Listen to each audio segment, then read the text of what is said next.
Yo, this is Steve Bloom, and you're watching Moana Nui Podcast. We'll be starting soon. Don't go anywhere. I'm Veronica Taylor, and from myself and Ash Ketchum, I just want to say, Moana Nui, I choose you!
Hello, people. This is Malachi Bailey. Here, the host for my show, Malachi's Corner. We have a very special guest here today, a good friend of mine that I always harass on Facebook with all the most inappropriate memes and, tweets. But it's all in good love and everything. But Greg Porter, welcome. What's up, you guys? How you guys doing out here?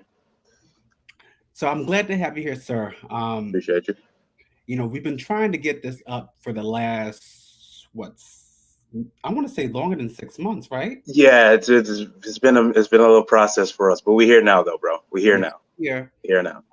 What people, I guess, fail to realize is that when you're a creator, things don't move as fast as you want it to because there are other factors that are going in. And I know for me personally, sometimes it could be money related. We are still working 9-to-5 jobs. We do have lives that exist aside from writing and illustrating comic books. So they'll be all right. They'll be fine. They get it, man. We're working a 9-to-5 for the Pilgrims, man. 9-to-5 slave ship out here, but we doing what we got to do. I mean, at least for now. You feel me? I know that there was the big lottery win recently, and I think it was somebody in the You want to hear what's crazy? It was at the gas station by my job. In this place. I swear to God, my entire department played, and we all just like, wow, what the hell? None of us won. We were just played off like $50 each that day. Yeah, we're all salty still because we still got to go into work. So, well, I mean, there's that. So with the winner, how much did they win? Man, after taxes, because they technically do get taxed, it was like $400 million or something like that. But that's still $400 million better than what I'm living right now. So, I wouldn't trip about taxes at that point. Exactly. So, we'll keep our fingers crossed. We'll keep plugging, doing what we do. But with that said, of course, I know who you are. We've been friends for a minute now. And, the people who are watching, I'm sure they're curious as to who Greg Porter is. So, Greg, please introduce yourself. Oh, Oh, we're at this part of the conversation. I'm Greg Porter, guys. Going to use not use my full name here. Yeah. I'm with Rising Eagle Comics. I wrote Showtime. I edited a bunch of comics for Rising Eagle Comics and a couple other indie platforms. I'm 28. I'm a dad. I have an awesome 6-year-old. Her name is Madi. She's great. Yeah, that's it, guys. And I write comics, and I do this and make you guys laugh sometimes on Facebook. You have great memes too. That's So, right. so you said that you are with Rising Eagle Comics, which is an imprint that I'm familiar with. And you are the partner to John Murphy, who is a good friend of mine. So I was always been curious. So how did that come about? How did you Oh, guys get to that point? okay. So it was a couple years ago. We started Rising Eagle about 5 years ago, give or take.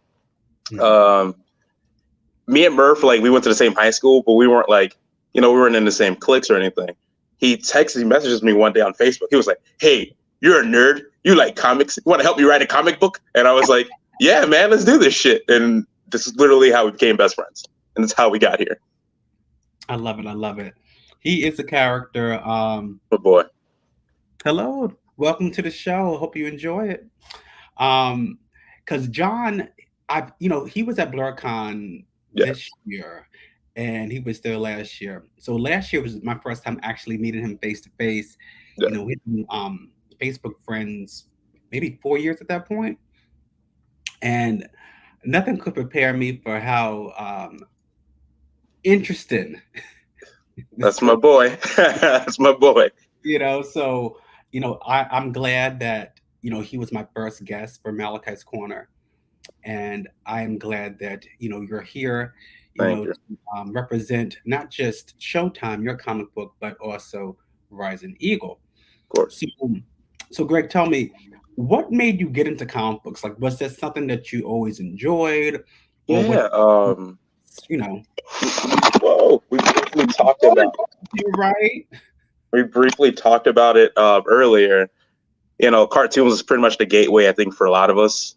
Mm-hmm. So, me being a lot younger than you here, I came in right into the Spider-Man time, that 95, I was 3, 4, man. I got into just through there. And I think I saw an issue of Secret Wars. Remember that issue with the Hulk had that boulder, $150 million pound boulder, or whatever he was holding across. And that was the very first comic I ever read. So from then, and I read Rocket Raccoon after. From then I was all right, then this is pretty cool. But then I didn't really, I kind of fell off, just stuck with the cartoons until I read Infinite Crisis. I was in 5th grade, and that was amazing. And that's why I'm a DC fanboy. When we'll be ready to talk about that when you're ready. Okay, so let's touch on Infinite Crisis. No, we're talking about the event that was in 2005. Yep.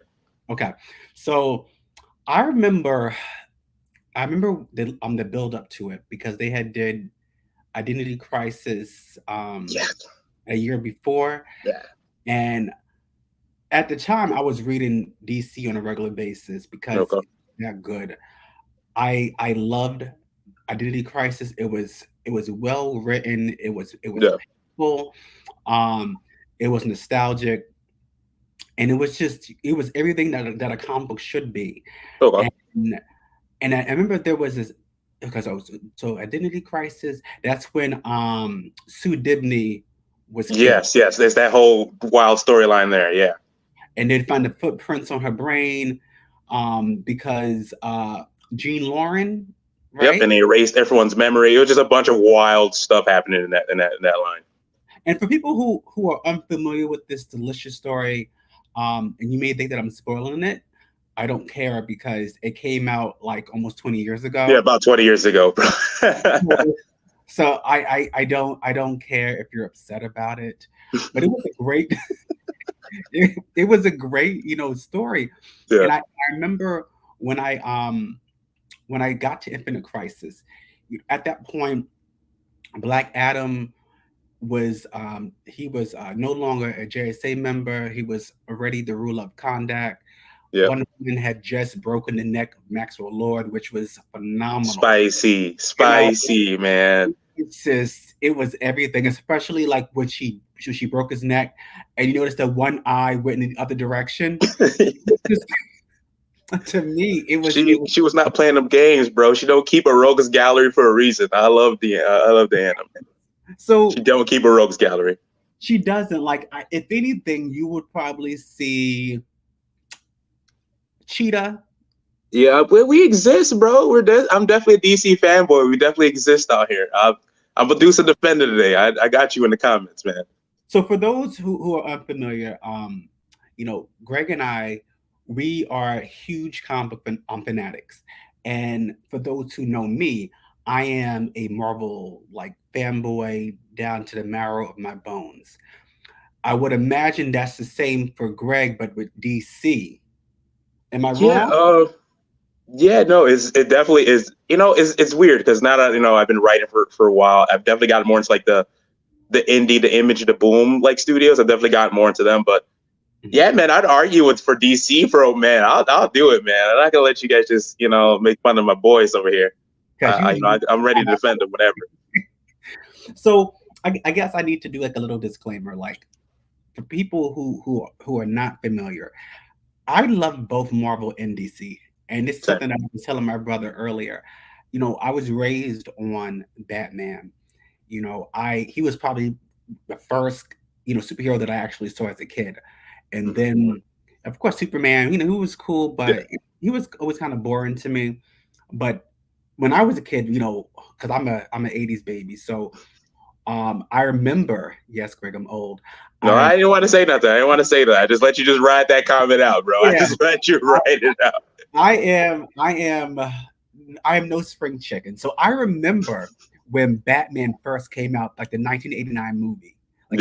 I remember like it was such a big deal. And I remember being a kid when Batman Returns came out, which is my favorite Batman movie even now. So I have a deep love for them. I just get frustrated with how they represent their characters. It's like you guys are more than just Batman, Superman, and Wonder Woman. You guys have a plethora of characters who we need to love. Now, I'm not saying that Marvel, is always on their game regarding that, but to me, it seems like Marvel could be a little more accessible. Yeah, I can agree with that. They have always been more about diversity, I guess. DC is starting to push it more. With India, being in the forefront. We're still waiting for a Jon Stewart movie. Show, whatever's happening over there, dude. It's wild right now. It's wild. It's the Wild West. Warner Brothers and Discovery just merged today. Yeah. So it's the Wild West. I don't know what's happening over there. I ain't defending the movie, so I got the comics though. I want to say I stayed with DC on a fairly consistent basis up until Flashpoint. Okay. And Flashpoint, I hated it. That's fair. I tried reading the New 52 books that came out right afterwards. There were some that were rough as hell. Green Arrow was probably one of the worst ones, I think. Yeah, I agree completely. That shit was trash. It was rough. Yeah, no, it was not a good read. It was, but Wonder Woman was good. I enjoyed the reimagining of her origin. That was cute. It made sense. Yeah, it made sense because it's like made sense. Zeus being the father. Hello, MC. I love DC too, but they definitely. All right, Wallace West. Come on, bro. You can't be dissing DC, bro, and your name is Wallace West, bro. Like, I cannot let this shit stand, man. What was it like going to the newsstand and hold? Ah! Hey, seriously though, did you get it signed, bro? I got it signed. But Jon Stewart just had an animated movie. It was okay. I watched that movie actually. I did watch it. The Jon Stewart animated movie. It was written by John Semper, the dude who did Spider-Man the animated series. It was all right. I'm not sure if I'm a big fan of like this new animated universe they're doing. The art style is kind of funky in itself, so it's kind of like my kid was watching it and she really wasn't into it. So I'm like, yeah, the art not pegging her and it wasn't pegging me, and I'm like, I'm gonna ride it out, but so I don't know. It was all right. Who was the voice actor? Because he's a newish actor too. He's I can't think of him. He's in a couple movies already, but he's a newish black actor. Like been like 2-3 movies. That's it. Really, IMDb is really still empty. I remember when they were talking about this Jon Stewart movie. And I just, you know what it is? And I have to be honest, and I know we're kind of doing a tangent, but whatever, it's my show. So Greg, you know that I am ready for She-Hulk to come out next week. Man, me too. I mean, I am ready. CGI and all, I am ready for that show. I'm glad. Oh God, my phone is shutting off, guys. I will be back. Okay.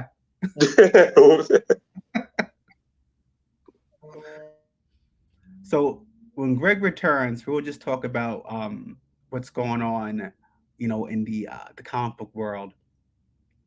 Yes, Aldous Hodge. Thank you. So when it comes to let me see, Water Brother. So is it an actual like live action movie, or is it another animated movie? Tell me, Jay. Tell me. And as he's writing back to me, Aldous Hodge is a good actor. I remember when he was at an extra in a Supernatural episode, like from 2005. So we're going back quite a ways. So it's nice to see the glow up. Him being selected as Carter. Is it Carter Hall, the Hawkman? I was surprised because normally I'm not a big fan of when they changed ethnicity, of a comic book character. Yes, I'm one of those guys. But seeing him, fully powered. Oh. Okay. Because I was like, listen, I'm still kind of salty about the Batgirl announcement. Like, I was planning to watch it, and then they drop it, but I think they're still going to go ahead with the Flash movie when Ezra Miller has been a complete mess in the last couple of years. So, yeah, I'm not here for it, but yeah, that's I don't know what's going on. I don't know I don't know what's going on with Warner Brothers. They so desperately want to come at Marvel and how they market and how they promote their movies and all that good stuff. But, you're kind of shooting yourself in the foot when you cancel projects, especially with Batgirl. It was already done. I think it was a $90 million movie, and you can't even, let me rephrase that, you won't even release that on HBO Max on the streaming service. So that's like a slap in the face, like to everybody who worked on that movie. Welcome back, Greg. I'm back, man. No more DC slander. I hope I'm back. Yes. That's why the phone shut down. So like overheated from like all the BS. I was just gonna get ready to hear and just shut down. It's like you know what? Greg doesn't need to hear this. So basically, we're just talking about how Warner Brothers had the audacity to cancel the Batgirl movie that was completed, and it was $90 million to do it. Yet there has still been no official word if they're going to keep the Flash movie when Ezra Miller has been a complete mess. Dude, so I was just talking about this earlier. One, the fact that Morbius got played twice in the theater is already a problem.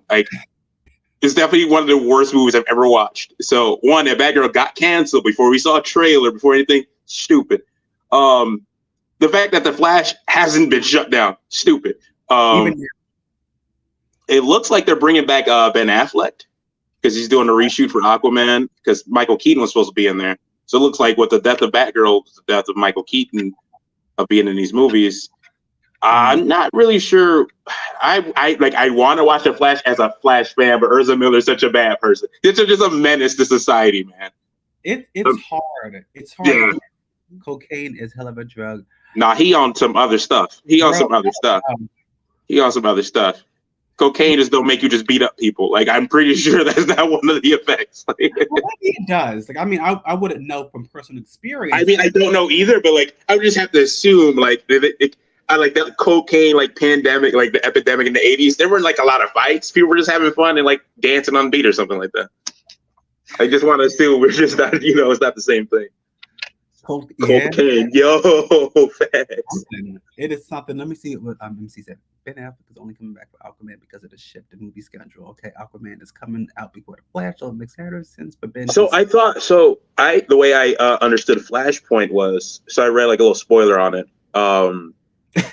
Basically, Michael Keaton was going to be the main Batman after that movie, and he was going to be an Aquaman. Okay. So I thought, even though Aquaman was releasing first, it was narratively after. But you're probably right. We'll see what happens with Aquaman. I'm not even, to be honest with you, the only movie I'm looking forward to from DC is Shazam 2. Okay, so let's discuss that. And again, we will get to your book in a second, but you and I have been talking about this for weeks now. So I read recently that there was no plans or any discussion about a crossover between Black Adam and Shazam. Like, I read that too. I read that too. It doesn't make a lick of sense. Like, do they not know that Black Adam is the arch nemesis of Captain Marvel / Shazam? No, because they're trying to push Black Adam as Superman. They're trying to push that thing. MC, I hope so. It better be awesome. I don't know. So, have you guys seen Super Pets? I just watched that with my kid the other day. I will not watch it. So can I drop a spoiler on like how that movie goes a little bit? Yes, you may. Okay, so at the end of the movie, walk with me, guys. At the end of the movie, Crypto meets Shazam's dog. Not Shazam, Black Adam's dog, and have like a little face off at the end of the movie. That's the end credit. It looks like they're really pushing this Black Adam Superman narrative across like every medium possible right now. And for better or worse, it just is what it is, Okay. So like, give me Superman 2 the movie. I definitely saw someone comment that, like, for sure give me that. Because I know based on what I've read in the past, with Black Adam fighting Superman, and even there's an animated movie from like it was pretty decent. Right? It's always been said that Captain Shazam is, I fucked it up. Captain Marvel. Captain Shazam. Captain Shazam. I was going to let it ride too. I was like, I know who you're talking about. No. That's what happens when copyrights get into play. Captain Shazam. He's always linked as being second to Superman because of the magic or whatever. And they say that Black Adam is second to Shazam. But it really depends on who's writing the book, right? Yeah, I wouldn't even put them near Superman caliber, to be honest with you, man. Oh. I wouldn't throw them up there like that. But I'm going to have to say this, though. You may want to, based on 1996's Kingdom Come. Kingdom Come? I knew that was going to get brought up. Yeah. Hey, look, man. Whatever happened in that other Elseworld hyper time, hey, that's not happening now. My boy Clark, he different. Wonder Woman could talk to him, though. John Jones could talk to him. Billy could chill back, and Black Adam could go somewhere else too. It's nothing for Black Adam. And I'm okay with that, but as long as you guys come together, Quill and The Rock are in the same movie. Hey, no facts though, but I'm gonna be right with them too. You feel me? I'm definitely trying to see. Like, I'm not sold on the Black Adam movie. I read the little comic tie-ins the other day. I'm not sold on this movie, but give me Superman and Black Adam, I can rock with that narrative. The only movie that we're all looking forward to this year is Wakanda Forever. Dude. I mean, Black Adam. I'm ready. In October. Was it October 22nd or whatever? Something like that. We appreciate it, but we're here for November 11th because not only are we going to attend and honor Chadwick, we're going to wear white. Man, I saw that trailer, dude, and I watched it like a day late because I got injured. Yeah.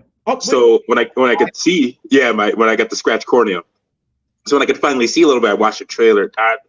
I wanted to tear up so bad. I was not expecting. I was not ready for it. I got an idea of who they're making Black Panther, and I'm super excited to see what they do.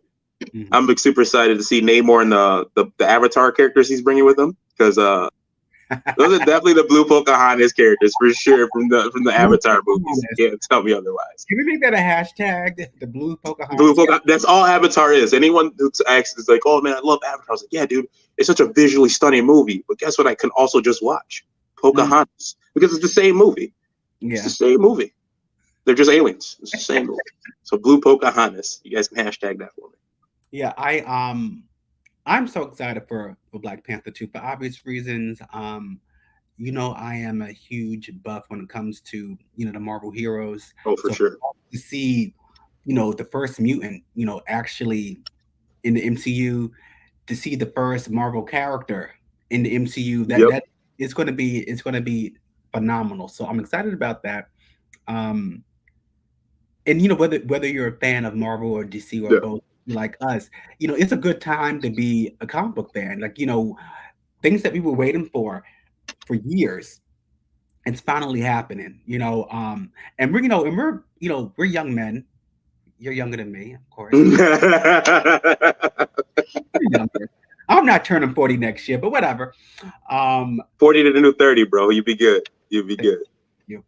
But I think about the fans who've been waiting since, I don't know, Ever. 30, 40, 50 years. So this is a huge accomplishment. It's a huge event for everybody. I'll give a question, Greg. As a fan of DC, which character or property would you bring to DCU if you had a chance?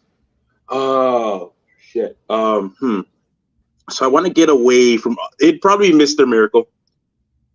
Okay, that's a good choice. I don't know if you guys read the 2017 comic by Tom King, but it's one of the best deconstructions of it's also an inspiration for the way I'm writing this series of just. We'll get into that in a second. Yeah, Mr. Miracle is probably one of read that and Tom King's when he dives in that psychological bag of a character, even his Batman run was before it fell off because that shit does fall off. But he's really good at just deconstructing the character and really just rebuilding them into a new character. And Mr. Miracle is one of my favorite characters, so I like it. I think I'd like to see him in all the New Gods come. I'd be cool with that. That's who I'd like to see. I want to see Granny Goodness, but that's my girl. She a menace. That's my girl, man. But they need for her to sound like Ed Asner, and even though he passed away last year, I want a male voice for Granny Goodness. I agree. I support that completely. I would love to see that completely. But okay, so we'll use that as a seg for your book. Hey Ryan, what's up, man? Because you said that Mr. Miracle is it kind of helped mold the book that you're currently writing. Yeah. So for those who are unfamiliar, Greg is the writer of his own book, which is called Showtime. Now, from what I've read, I got 3 different characters that might have been an influence. So let me know. Yeah, let's hear it. I want to see who you saw. So, and this is a slight spoiler for some people. Mm-hmm. The character breaks the 4th wall, and I instantly thought about Deadpool. Mm-hmm. And I thought about She-Hulk because she made it popular in the early 90s. She did it first, at least as far as I know. Yeah, because I'm older, so I actually had this. Yeah, She-Hulk forever. So I got Deadpool, I got She-Hulk in that vein. Spider-Man, with the parkour. I don't know if I'm saying it right because I'm old. Yeah, that's it.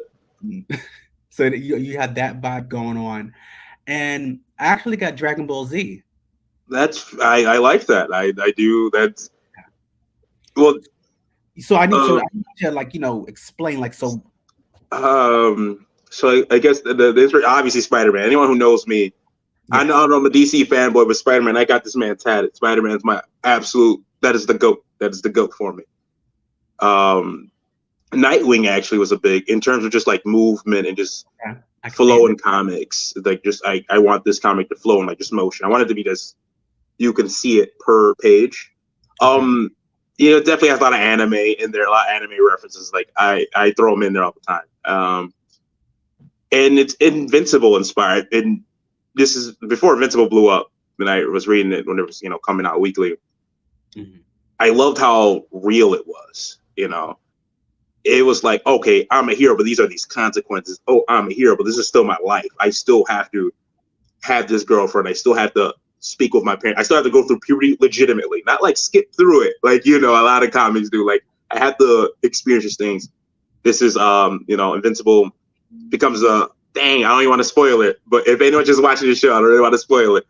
But he becomes a lot of things that that become me as a person that I really wanted to put on paper.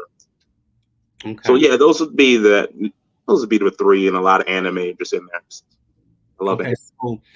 So I was telling my brother earlier that I really like the design for Leo's character. Thank you. And I like the white bodysuit. You know, I like the detail that's on it. So who is he? I mean, like, tell me, like, I mean, I need. Good. So Leonardo Porter. I definitely use my last name, LP, as a 19-year-old Afro-Latino. The issue starts off with them like in the summer, like right before like college. You know, some of them going to the army. You know, just like that transitional period right out of high school. So that's kind of like the beginning of the book. He's a tracer. He's a guy who does parkour. So I used to do parkour when I was young. And I can't do that shit anymore. But when I was younger, I was definitely out there flipping with the rest of the guys. So I just incorporated a lot of me elements into Leo, but I also incorporated who I wanted to be at 19. I wasn't like, no, like Leo has some swag. He got some juice, He's really smooth. He's funny. He's smart. He's an ass. Like I had a lot of those other traits, but like a lot of the wisdom I wish I had like 19, make better decisions at 19, so I just imparted knowledge of myself that I have at 29, I'll be 29 next month, into 19-year-old Leo, who just a big stretch of me.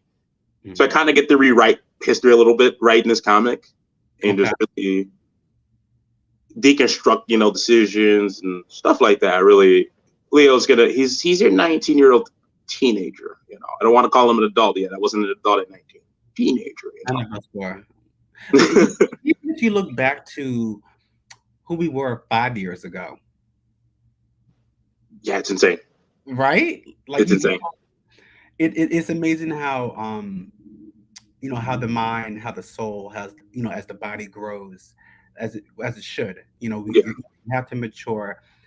You have to make better decisions. And of course it's easier said than done, but when you look back at who you were, you should appreciate where you are now type thing. Yeah, 100% agree. I totally get that. So my question for you next is, are we ever going to see a crossover between Showtime and Sergeant Soul? Oh man. Hey Murph, are you still in the chat, bro? Should I let them know what's up, bro? Because you guys released an image a few days ago with the characters, doing like the it's not a mugshot. It's the roll. It's a Cowboy Bebop inspired shot. I really love that shot. The artwork was clean. I like the idea, and it got the gears turning in my head. Like, hey, what are they doing? Because I'm gonna be nosy. And if you don't answer my question, then I would have hit up John like, hey, so I'll answer. I didn't see.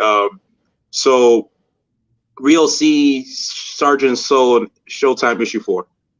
Nice. Okay. Anyone who's read like the web novels, I released it on web novel, like all the scripts up until like 10 on there. Yeah, we have a big crossover. I get the writer version of Sergeant Soul. Murph didn't get a chance to touch yet, so I'm excited for you guys to see a version of Sergeant Soul that ain't so soulful, So I look forward to getting that out to you guys sooner than later. We'll see how the funds work. I don't know if you guys hear it, but it's like thunder. So I think the timing is great because he said, "Shh." It's too late, John. It's already done, bro. Shout out to Bebop for sure, dude. John, you should have definitely answered. Appreciate you. Yeah, I mean, it's a great shot. And you know what? Where are you most excited to take Showtime as a character? Man, now we're just gonna get into like some spoiler stuff, man. Well, I mean, just try your best to lie. I'm really excited to really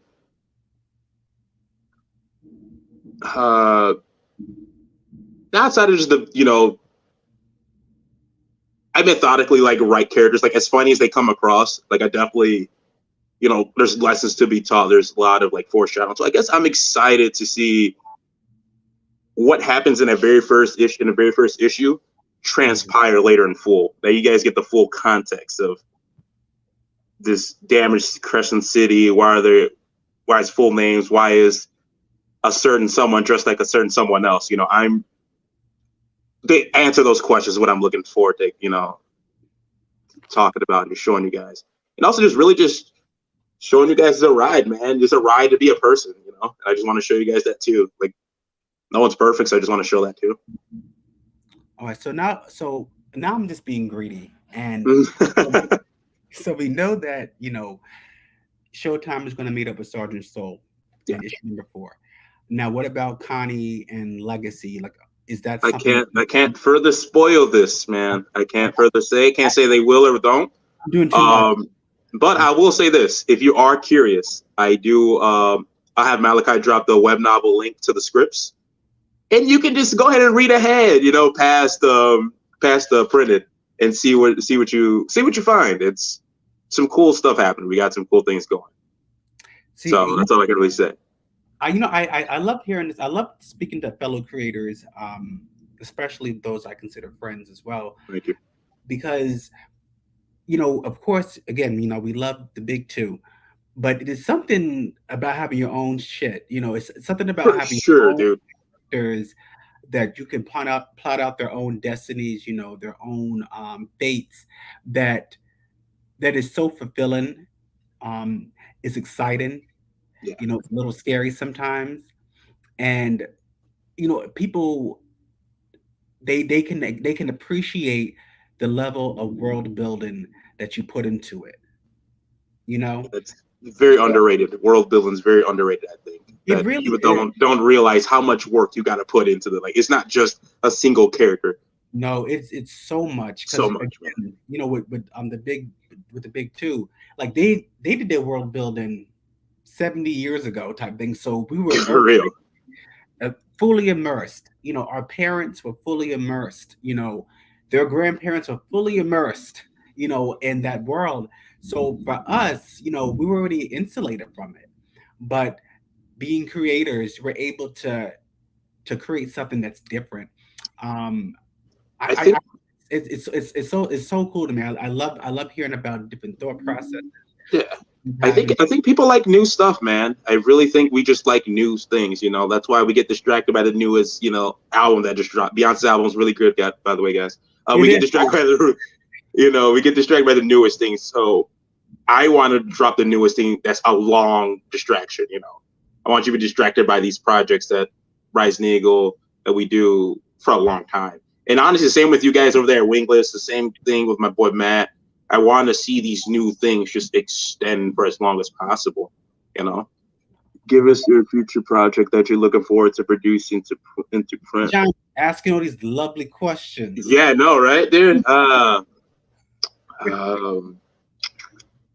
There's Showtime issue 2, which I'm aiming, admittedly, to drop this year too. I'm actually trying to give you guys a 1-2 punch to end the year.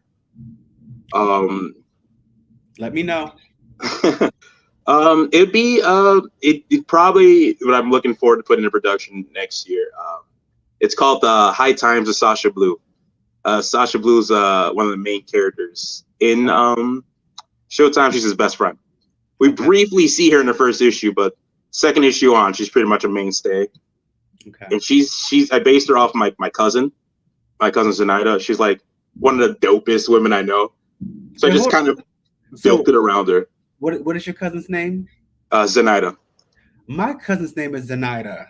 That's insane, bro. It's like that Batman with Superman moment. Martha? Don't let me find out you're Puerto Rican too, bro. No, not Puerto Rican, but she's had. There you go. But yeah, that's going to be an anthology series. It's going to be multiple stories. I'm writing into that overarcs into something pretty cool. So it's going to be the High Times of Sasha Blue. So I'm just really excited to get that going. I love the name. So I love her name, and I love the title of this upcoming book. It kind of reminds me of an album title. No, really. It kind of reminds me of when Beyonce did the Sasha Fierce thing. So okay, I appreciate you. That's where I got the name from, man. Okay. I got it from Beyonce. After all, we only could take so many Joker Return to Greenland so seriously. Yeah, man, I agree completely, dude. Like I just said, we're just tired of old shit, bro. You can only rehash Joker taking over Gotham 10,000 times, dude. At that point, Bruce got to figure that out, bro. He's got to figure it out. Same thing with Peter and the Osborns, man. You got to either wave check this man or, got to figure out something. So did you guys notice that in the current Spider-Man comic book, there's a new Green Goblin. Thank you. A female. And what's her name? Is it Queen Goblin or something? It's the Goblin Queen, but dude, I didn't even read that art, dude. I was just like, I saw a little bit of spoilers for it, and I'm just so upset how they do my boy Ben Reilly, where I just dropped the title for a while. I was just like, I'm not reading this. Well, is he bad now, or I mean, what? I honestly skipped right into the John Romita Jr. and the Zeb Wells, the new dudes who are writing it. I just jumped to that. I just skipped that Beyond stuff, bro. I was just so upset. I was like, I was thrown off by it because Miles, he no longer could use the name or something. He had a new costume, and so he could still use the name. He just got a new costume. Okay. So I'm almost current with Miles. I'm like three issues back. But they're ending his series too. So I'm curious on what if they're gonna give him a new issue, new number one, or whatever's happening there. But no, he can still use the name fully. But he's like over there in like Brooklyn and stuff. Now everybody's Boros. Yeah, Goblin Queen is so cliche. Yeah, dude, you guys can pick it up, man. It's the Beyond arc. That's what it's called. I wasn't feeling it, y'all. I wasn't really feeling it. And I'm a Spider-Man fan. I read through like the Dan Slott era. Like I read through that. Hold on, what's her name? Listen, okay, hold on. So the new Goblin lady, Queen Goblin. But you know what's so funny about it? They're doing a storyline called Dark Web, and I'm curious on that. Yeah, I got a picture, right? Mm-hmm. Madeline Pryor, she's going to be the villain. So you have Goblin, you have the Queen Goblin, and then he's going to deal with the Goblin Queen. And you got Chasm, who's Ben Reilly on there now. I'm curious on that. I honestly want to I caught up for X-Men comics because of you. I caught up on all of them because of you. Like I just read X-Men Red this morning, like while working. Okay, so we got to talk about that too. If you could write a Showtime crossover with anyone but Spidey, who would be? John, so I'm gonna 1 second, John. I mean, do you want to come on the show? I invite my family on, bro. Put them on here, bro. Hold on, let me see if I could. Derp Web, you're hilarious, dude.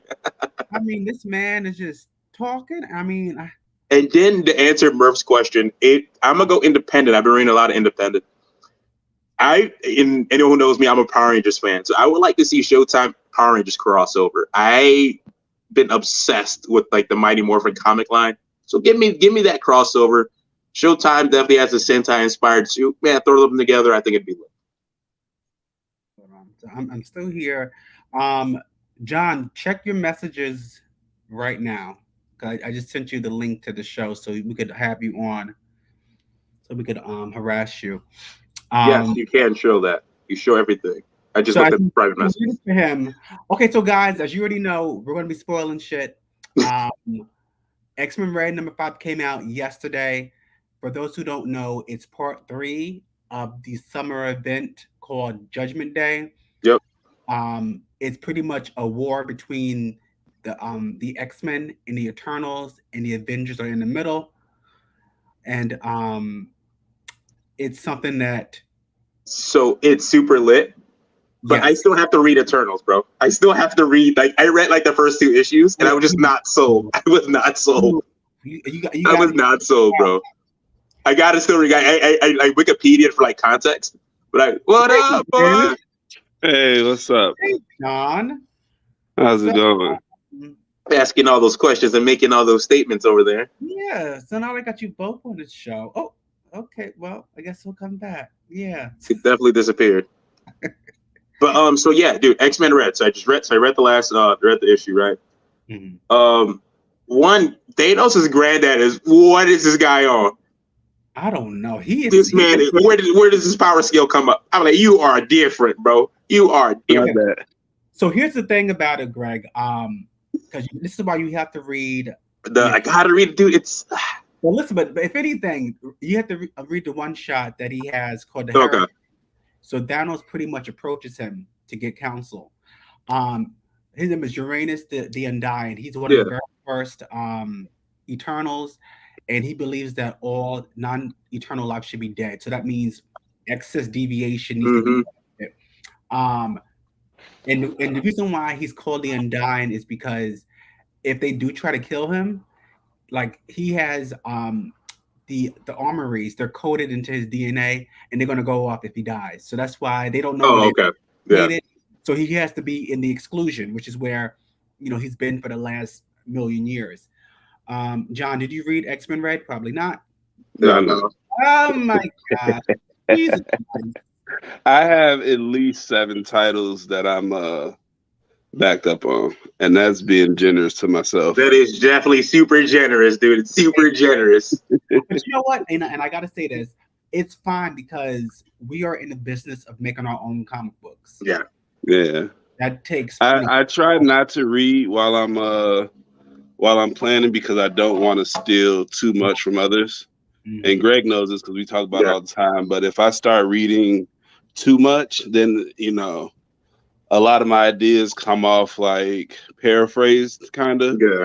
Like I'm good at taking an idea and being able to remix it how I need to, but I want to do more original to me, even if it's not like super original, like someone's done before. I want it to come from an original place, and then I can read to see how they did it as opposed to the other way around. Yeah, I could totally get behind that. I remember when I first wrote Her, like 6 years ago, and I was in my own zone. I had the books that I was researching, and a lot of friends of mine were saying, Malachi, you got to read Children of Blood and Bone. I said I want to. It's a good book, and I'm sure it is. It has all the awards. They're developing like a show or a movie. I'm sure it is succulent, delicious, juicy, all that good shit. However, I don't need that in my ear as I'm writing, Her number 3, and so forth.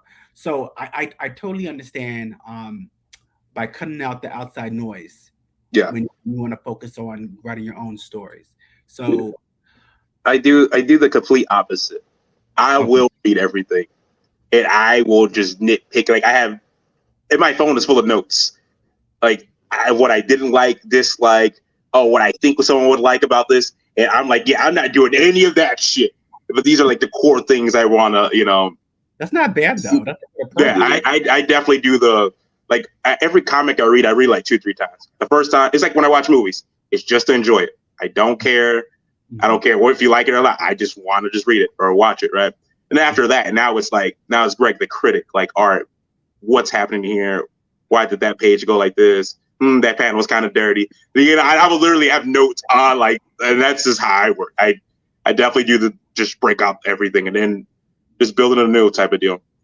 Yeah, and it works for Greg because I'm a madman. When he does usually come in with an idea, he's already thought about 10 steps ahead. Whereas I'm more of I start where I am. And then as I write, it develops further. I mean, I don't know, man. You're the same way with adult films, bro. After I do what I got to do, I ain't even watch it no more, bro. I'm disgusted with myself. But I get you, fam. I get you.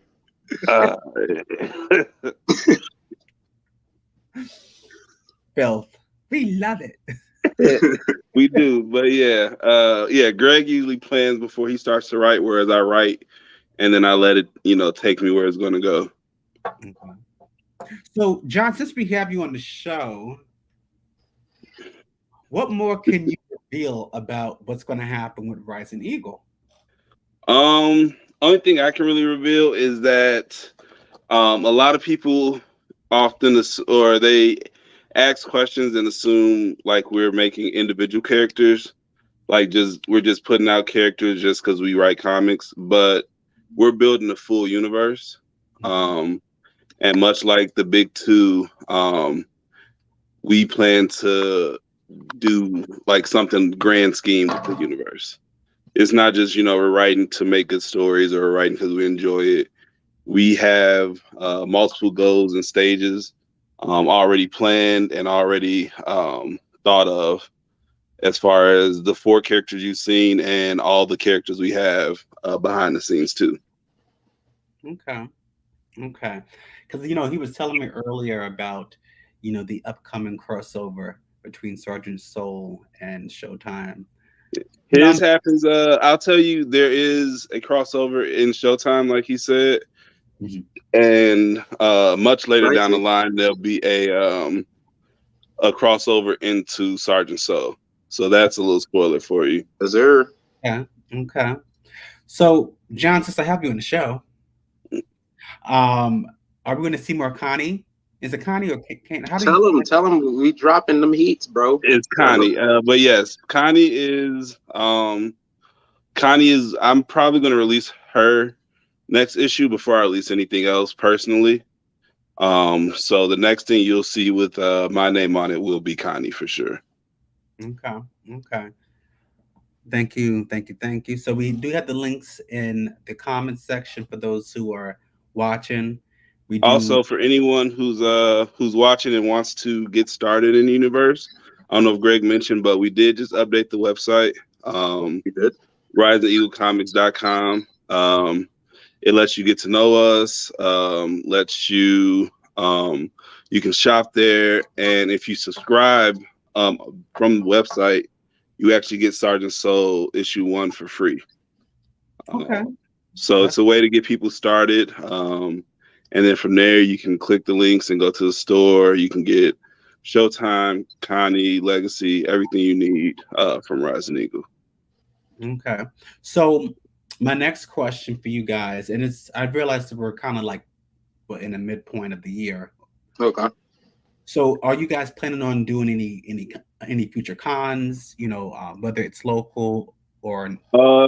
Local cons we're always looking to get into. If anyone who's listening knows of something coming up, let us know. We're planning on being in a few pop-up shops. They're not necessarily cons, but there'll be opportunities for us to vend and have a table. And then we are, as a team, watching DreamCon. Yeah, that's a big one we're aiming for. That's our big one. We were looking at BlurCon as but right now we're having discussions as a team to decide if that's the right move for us. Yeah. Just because they have a lot going on, and we got some baggage, we value our image, and being small, we have to make sure that we make the right steps. And then we're trying to get into some of the bigger cons too, like New York. We applied to C2 every time they come here. So yeah, we're always on the lookout, trying to get into the bigger ones. It's just right now it's a matter of time. But next year our goal is to do at least 5 cons, with at least 3 of them being outside of Illinois. Okay. Trying to travel the city, baby. Trying to travel the city. Trying to travel out of here. Yeah, people. They don't realize that when you go to a con, it's not just so much. Okay, I have a table and I'm walking around. It's like, no, you have to pay for the airfare. You have to procure the table. To have like expenses set aside for food, travel, whatever. So you have to get the issues. Yeah, and that could just be for just a local con that you're attending in town, let alone if you're going out of state and it's like, hey, I have this trunk load of shit and I don't know how I'm gonna get there. Like, it takes seriously time. Yeah. And once you get to the convention, you gotta account for it not being successful at that con and selling anything. You gotta account for losses. It's a lot being independent, but it's scared money don't make money. It's kind of something I learned. So if we're not willing to bet on ourselves, there's no reason for us to keep doing this. Baltimore, okay, yeah, we can apply. I apply to that tonight. Ooh, Halloween weekend too. That's a good play. Thank you. I'll apply to Baltimore tonight, and we can see if we can get in there. Yeah, that's not bad. All right, so my next question for y'all, and it's more so linked to pop culture and stuff. We'll have fun in the last couple of minutes. I'm going to ask both of you guys this question. Okay. So, Greg, who do you like better, Peter or Miles? Miles, bro. Peter, my goat though, but Miles, like, hey, I'm Afro-Latino, man. And the more I've seen him, he hasn't been written by a black person. Also, that would be the only character I'd write for Marvel is Miles Morales. I wouldn't write. Yeah, I would not write any other character if I had the opportunity to.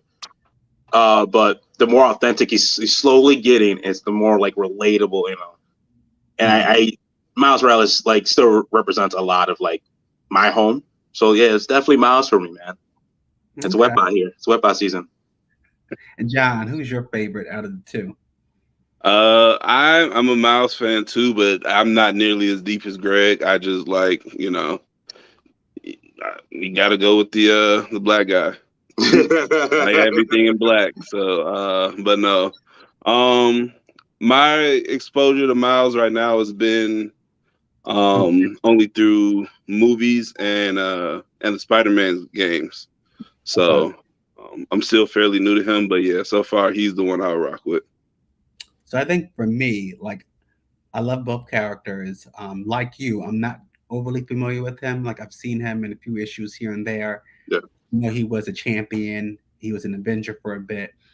But I was raised with Peter Parker. That was probably my first, superhero aside from Storm that I loved. Like, I loved him before Storm. So that alone should tell you something. Yeah. Oh, I love you. So for me, it's Peter, and it's not even a white or black thing. It's just because Peter, made me want to be a superhero when I was little. Yeah, for sure. Yeah, no, I feel that. I agree. It's definitely the GOAT. Definitely the GOAT out of Marvel characters for me. So for sure. All right. So my next question for you all. Oh, hold on. Let's see what Missy said. A lot of major comic writers agree there. That's true. Right. I'm about to hit y'all with a GoFundMe, man. Go fund Rising Eagle Comics real quick. Okay, what did Jay say? This is why I set up the tables in the men's room. Aaron needs to watch that. Hey, you know what's crazy? That's not as wild as that sounds. It's not a bad idea. We've talked I about won't do that, but it's out of our not a bad idea. Like, people don't be washing their hands, bro. They don't. And I don't know if I want to, do that, bro. Hand a comic and I get like monkeypox from this shit. Like, I don't know if I want to, chance that. So what's bothering me about the whole monkeypox thing? I get some shit is unavoidable. I get it. No one should be out there deliberately spreading an illness type thing. What irritates me is that people who are fully in the throes of this, let me go outside. they are just hobnobbing with other people, and I'm like, excuse me, I swear to God, you should be self-quarantining, right? Yeah, no, those people definitely.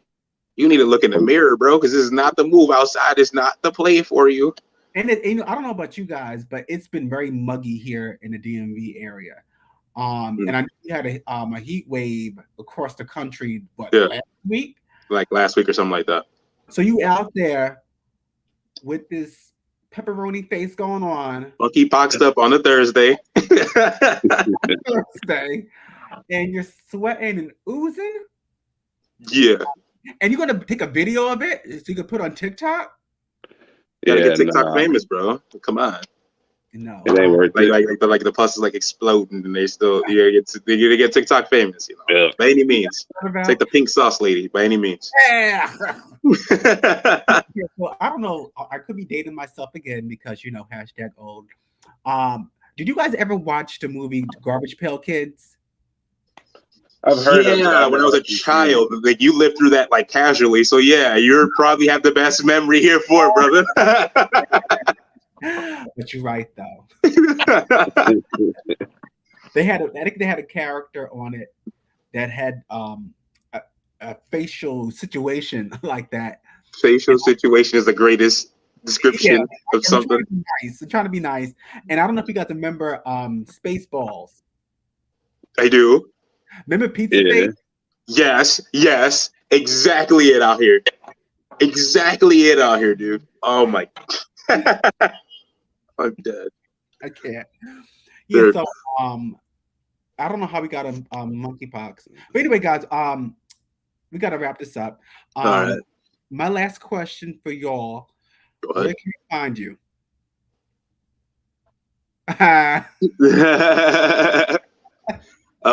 You could find us at Rising Eagle Comics. That's on Instagram, Facebook. We're gonna try to get more active on Twitter, guys. Don't trip. Yeah, I got to use my Twitter more for like not the reasons I use it for.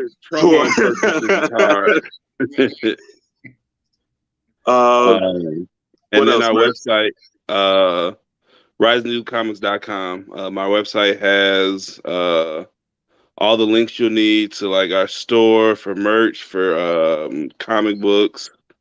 And then our links to everything are also on Facebook and IG. We got both our stores on there. So Facebook, IG, and then our website is our big three, I think. And we're not famous yet, so you can always add me at Greg Porter on Facebook. I'm always like, it's just memes and my daughter, guys. That's all you'll really see on my Facebook. But you're more than welcome. You can add Greg, and he'll connect you. I'll do the meme and I got you guys. All right, well, guys, it's been a pleasure having you on the show. Greg, this was long in coming. My boy. It's good to see you again, even though it's been, what? 2 weeks. I last saw you, right? Mm-hmm. So, guys, thanks again. We will have to do this again when you release the books later this year. It is a clean ceiling. Yeah, hit me up so we can get you guys back on the show, and hopefully, for sure. And hopefully we can see you guys for the Baltimore Con in October. So we're gonna do what we can, man. I appreciate you having us on, brother. Appreciate it. Good to see you as always. Yes, sir. Yes, sir. So everybody who are watching, thanks for shout out to y'all too. You guys made it fun, and I'll see you guys next month. All right, bro. I'll message you on the book, brother. Love. Please do.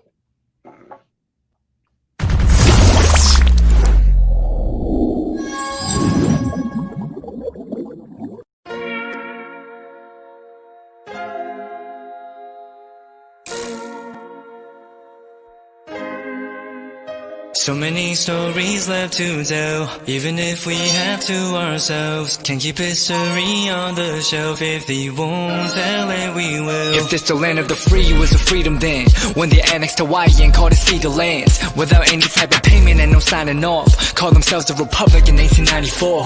1.2 million acres overtaken from the native Hawaiians. When they resisted, the West retaliated in violence and erasure. The Hawaiian language is banned as part of colonialism's plan to expand, Stuck between a rock and a hard place. Multiple bombings of Kaho'olawe as a part of their ongoing war with Asia. Used it as a place for target practice.